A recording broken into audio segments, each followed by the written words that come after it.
Hej med dig. Jeg har fat i sådan en her. CRS hedder den.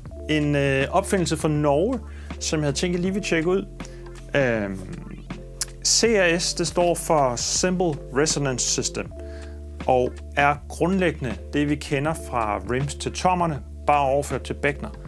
Altså ideen om det her med, at man kan give optimale arbejdsforhold for instrumentet, altså det kan klinge frit og naturligt, og uden at blive dæmpet af noget, der forhindrer det i at vibrere grundlæggende.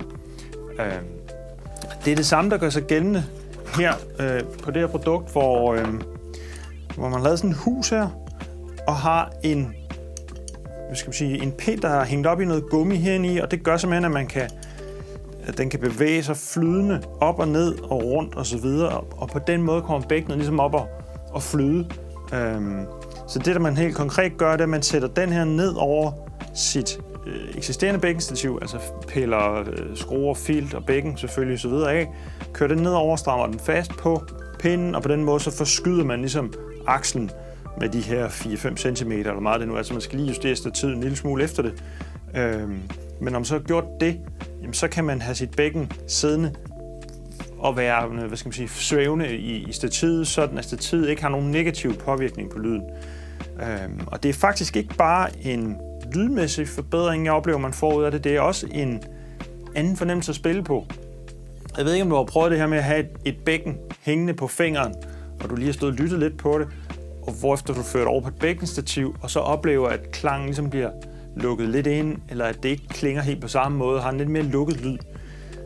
Grundlæggende kan man sammenligne den her lidt med ens finger i det her eksempel, i og med at bækkenet får lov at bevæge sig og vibrere frit. Og det er sådan set konceptet her. Man kan så vælge, nu sidder der en helt traditionel vingemøtrik her og noget filt. Man kunne også vælge at sætte noget simpad og noget quick lock på, simlock for eksempel.